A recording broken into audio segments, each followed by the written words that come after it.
Halo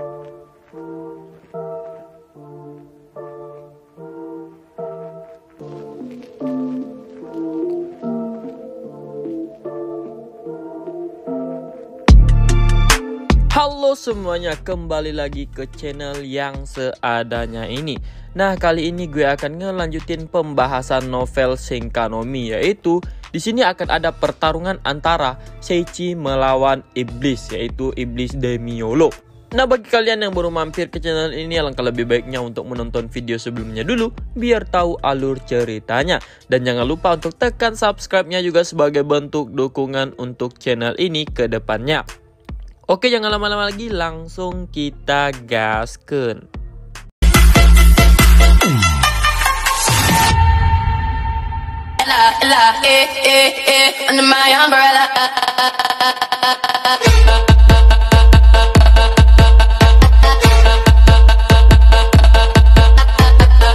Di video kemarin kan sampai pada pembahasan di mana Leon melawan Fred, yaitu abangnya sendiri.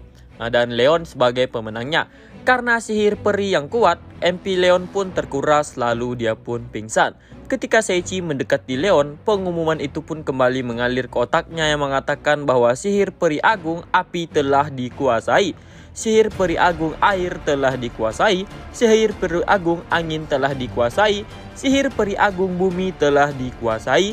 Sihir peri agung petir telah dikuasai, yang membuat Seiichi juga pingsan di tempat, yaitu karena dia memiliki 5 kekuatan dari sihir peri agung. Seiichi yang menerima serangan mental dari tempat yang tak terduga pun segera pulih dan kemudian menuju si Leon. Dia pun mengangkat Leon sambil berbicara dengan para peri untuk mengizinkannya membawa Leon ke rumah sakit. Dengan terkejut karena Seiichi bisa melihat mereka, para peri pun mempersilahkannya. Ketika Seiichi akan membawa Leon ke rumah sakit, sebuah suara pun muncul dari sisi kelas S. Ketika Seiichi berbalik, Cliff, guru dari kelas S pun menatapnya dengan wajah merah padam. Dia marah karena Seiichi telah mencoreng karirnya sebagai wali kelas dari kelas S yang tak terkalahkan, sehingga Cliff pun berniat menantang Seiichi.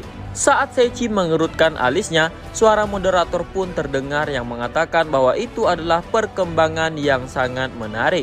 Saat Seiichi melirik ke arah Barna di kursi penonton, dia pun menunjukkan tawa yang penuh harap. Para penonton lain pun menatap Seiichi seolah-olah mereka berharap dia akan dipukuli secara sepihak oleh Cliff. Al dan yang lainnya dari kelas F pun menatap Seiichi dengan khawatir. Hanya Saria dan Durune yang menyiringai lebar. Karena dia harus membawa muridnya ke rumah sakit, jadi Seiichi pun permisi untuk pergi. Ketika dia dengan lembut mengakhiri pembicaraan itu, suara Agnos pun bangkit untuk memperingati Seiichi.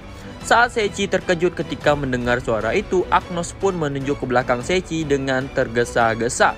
Tidak hanya Agnos, semua orang dari kelas F juga menunjukkan ekspresi yang sama di wajah mereka. Saat Seiichi melihat punggungnya, dia melihat ada tombak api panas di tumitnya.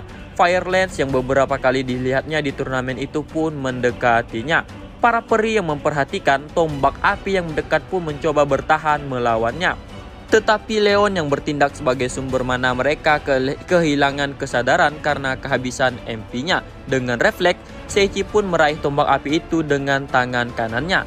Cliff yang tersentak pun dengan cepat menembakkan sihirnya. Sejumlah besar Fire Lance dan Thunder Lance pun diluncurkan. Dengan menggunakan tombak api, Seiichi pun mencengkramnya dengan ringan dan menyapu sihir yang masuk. Dan kemudian, Seiichi pun menangkap 3 sihir itu dengan celah jari-jari tangan kanannya dan melemparkannya kembali dengan ringan. Setelah itu, baik tombak api dan tombak guntur yang menuju ke Seiichi pun tersebar tanpa jejak setelah bertemu dengan sihir yang dilemparkannya ke belakang. Karena sihir yang dilemparkan Seiichi jauh lebih kuat daripada ketika dilancarkan oleh Cliff, sihir itu pun tidak berhenti setelah menyebarkan sihir yang masuk dan kemudian mereka pun meniup tanah di sekitar Cliff. Pinggul Cliff pun menyerah pada senjata di belakang sihir Seiichi kembalikan padanya dan kemudian dia pun jatuh dalam posisi duduk. Seiichi pun berpikir akhirnya dia dapat membawa Leon ke rumah sakit. Saat Seiichi mendengar tatapan Cliff, Seiichi pun melihat sihir dengan jumlah lebih besar 2 kali lipat dari sebelumnya yang terbang ke atasnya. Seiichi pun melihat ada sesuatu yang aneh dari bagaimana Cliff menembakkan sihir ke orang yang tidak berada dalam kewaspadaannya. Seiichi pun sedikit jengkel karena usahanya untuk membawa muridnya itu ke rumah sakit terus dihalangi. Ketika Seiichi melototi sihir itu dengan kebencian sambil menahan emosi dalam dirinya, saat itulah sihir itu berhenti. Cliff pun berubah menjadi wajah yang lebih suram daripada sebelumnya, menunjukkan bahwa dia tidak bisa memahami apa yang terjadi. Sebaliknya, Seiichi juga memiringkan kepalanya, heran melihat sihir itu tiba-tiba berhenti. Proyektil sihir itu seolah-olah takut akan sesuatu pada diri Seiichi. Dan pada saat sihir itu bergetar hebat di tempat, mereka pun mengalihkan tujuan mereka ke arah Cliff. Sihir yang mengemas sejumlah besar senjata dalam setiap tembakan mereka pun menelan Cliff dan menciptakan kekacauan yang sangatlah luar biasa. Tidak lama kemudian, sihir itu pun berhenti dan sihir-sihir lain yang menggantung di udara pun seolah mengamati kulit Seiichi. Dengan lemah lembut, mereka pun menoleh pada Seiichi. Ketika Seiichi menggelengkan kepalanya, sihir itu pun sekali lagi berbalik melawan Cliff dengan panik lalu menhujaninya.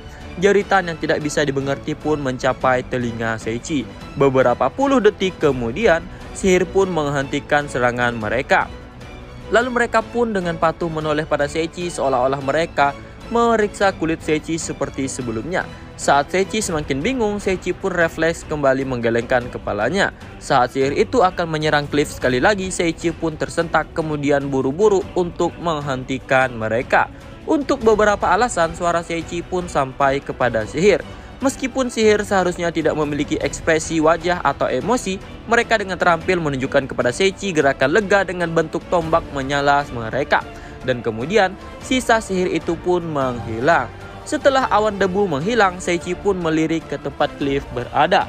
Di sana, ada seseorang pria botak yang basah kuyup dengan matanya yang menjadi putih. Seiichi pun hanya berbalik untuk segera pergi ke rumah sakit. Nah, di sini Cliff itu dibuat kena mental, Bu, sama si sihir. Bukan si Seiichi ya, tapi sama si sihir itu. Kena mental ya. Sampai botak palanya.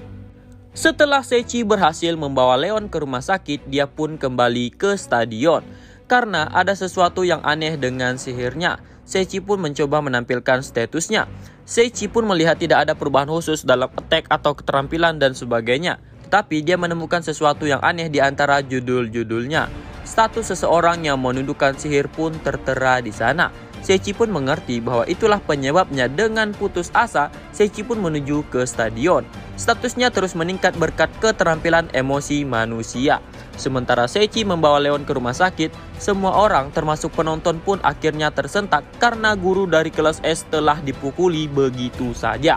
Semua orang pun memeringkan kepala mereka pada keberadaan Seiichi. Sementara itu, Lily sang pembawa acara yang telah kembali sadar pun melanjutkan pekerjaannya.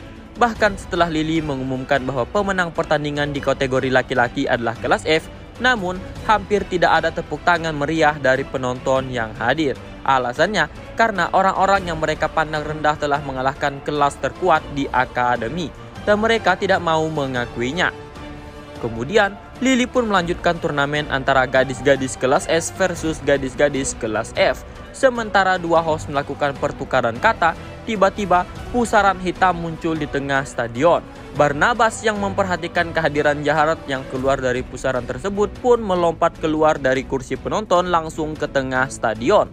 Namun, beberapa cincin cahaya yang menempel di tubuh Barna menahan gerakannya, memborgolnya lalu membuatnya jatuh ke tanah. Seluruh tempat pun tertegun melihat Barna sang kepala sekolah yang tiba-tiba mengambil tindakan dan langsung dilumpuhkan. Setelah itu, dari pusaran hitam itu seorang pria lajang dengan jazz lab dan seorang wanita muda mengenakan pakaian gotik hitam dan putih pun melangkah keluar.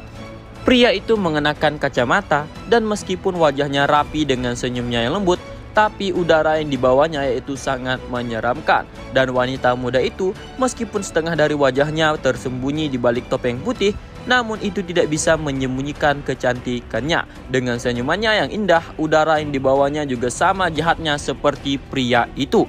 Pria berjaket lab itu pun berjalan satu langkah, kemudian mengangkat suaranya ke arah penonton yang bingung. Dia pun memperkenalkan dirinya sebagai Demiolo dari Demon God Cult yang akan membunuh mereka semua. Mendengarkan kata-kata Demiolo, semua orang pun hanya bisa bertanya-tanya. Melihat mereka, Demiolos pun memperdalam senyumannya.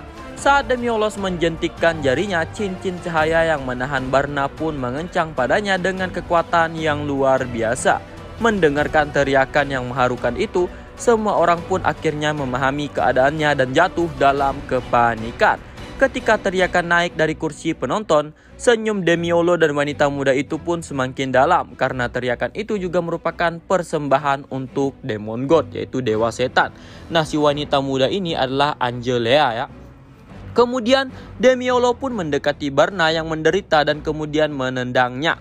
Sementara Barna dengan Demiolo melakukan pertukaran kata, beberapa siswa pun mulai bergerak untuk mencoba melarikan diri. Melihat lebih itu, Demiolos pun berbicara dengan senyum sadis di bibirnya bahwa dia telah menempatkan sihir tertentu di pintu masuk sehingga tidak ada jalan untuk keluar. Mendengar kata-kata Demiolos, seluruh stadion pun terdiam. Setelah itu, Demiolos pun menyambar leher Cliff yang sedang sekarat untuk dijadikan sandera. Demiolos pun berkata kepada Barna bahwa kedatangan mereka ke sana bukan hanya untuk membunuhnya, tapi mereka juga datang untuk memainkan sebuah permainan. Demiolo ingin Barna menghadapinya satu persatu, dan jika dia menang, dia akan dibebaskan. Namun jika dia kalah, dia akan mati.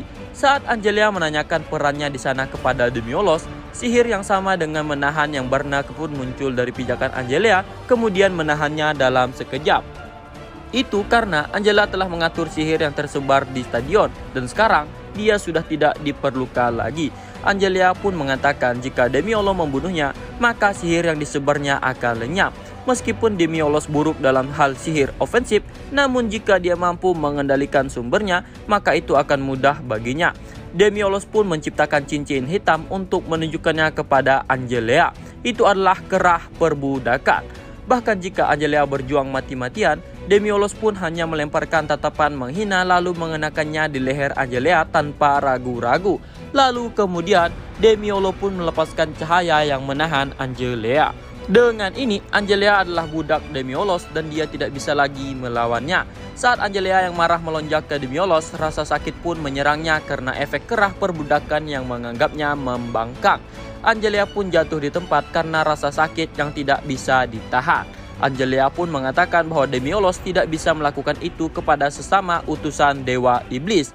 Demiolos pun mengatakan bahwa Angelea bukanlah utusan Dewa Iblis karena utusan adalah makhluk yang telah diberikan bagian dari kekuatan Dewa Iblis dan bisa menggunakannya. Sebagai buktinya, Demiolos pun menunjukkan dadanya sebagai stigma. Lalu iblis jahat yang jahat di dalam perisai pun ditarik ke sana. Angelea pun tidak tahu tentang stigma itu. Alasan utusan lain mengikuti Angelea karena Angelea memiliki sihir dan kecerdasan yang berguna. Demiolos pun tertawa saat dia menjambak rambut Angelea, lalu menariknya dan melepaskan topeng yang menutupi wajah Angelea. Setelah Demiolo menyingkirkan topeng itu, maka terlihatlah kulit wajah yang terbakar dari balik topeng itu. Alasan mengapa Angelea bergabung dengan Demon God Cult karena dia pernah menjadi bangsawan yang memerintah wilayah tertentu. Dia juga tunangan dan sangat dihargai oleh keluarganya sampai wilayahnya terbakar. Saat wilayahnya terbakar, Angelea gagal melarikan diri dari api itu dan mengakibatkan bekas luka besar di wajahnya, sehingga dia gagal menikah dan dijauhi oleh keluarganya sendiri. Ketika Demiolo menceritakan masa lalu Angelea yang menyedihkan, Demiolo pun menampar Angelea ke tanah lalu menginjak-injaknya. Kata-kata Demiolo pun begitu mengejutkan sehingga tidak ada yang bisa bergerak. Untuk itu juga berlaku untuk kelompok Saria. Karena perilaku dan suasana yang Demiolo ciptakan membuat insting Saria dan Rurune terkejut. Namun kemudian, dari kursi yang berisi kelas F, Agnos yang tidak bisa menahan diri pun berjalan dengan cepat menuju Demiolo sambil mengucapkan kata-kata kasar. Agnos yang dipenuhi amarah pun diabaikan seperti biasa. Yang mengejutkan mereka, Bluet pun seperti Agnos, dia pun berjalan menuju Demiolos. Reaksi mereka dipicu karena sikap Demiolos yang mempermalukan dan menghina orang yang merupakan rekannya sendiri. Agnos pun bergegas keluar sambil mengacungkan tongkat pemukulnya. Saat Agnos mencoba mengayunkan tongkatnya ke arah Demiolos, sosok Demiolos pun menghilang dan pukulan tajam pun mendarat di tubuh Agnos. Agnos pun menunjukkan kebingungannya sambil menyeka darah yang mengalir dari sudut mulutnya. Kelompok Saria juga terkejut karena sebenarnya gerakan Demiolo tidak bisa ditangkap dengan mata mereka. Bahkan setelah Bluet mengubah pendiriannya untuk melindungi dirinya dengan pedang panjangnya, Demiolos pun menghancurkan pedang panjang itu dengan tinjunya lalu meniup Bluet, seperti apa yang dilakukan kepada Agnos. Kemudian, Demiolos pun mendekati Agnos dalam sekejap mata, mencengkeram lehernya dengan satu tangan lalu mengangkatnya. Tepat ketika Demiolos hendak membunuh Agnos, Altoria pun melompat keluar lalu menyerang. Demiolos pun melepaskan Agnos kemudian mengambil jarak. Setelah itu, Bert dan Alt pun keluar. Dua orang pun bergabung dalam pertempuran sekaligus. Tetapi bagi Demiolos tidak peduli berapa banyak petualang atau siswa bergabung, itu tidak akan mengubah apapun. Lalu Al pun dengan terampil memanipulasi kapaknya dan menyerang Demiolos. Kemudian Bert juga memegang tinjunya yang dilengkapi dengan buku-buku jari. Saat Al mengayunkan kapaknya dalam lengkungan besar, Demiolos pun dengan ringan menghindarinya, lalu mengarahkannya ke Bert. Setelah itu, kepalan tangan Demiolos yang menggemaskan pun sejumlah besar kekuatan pun terkubur dalam perut Bert. Bert pun dikirim jauh ke udara.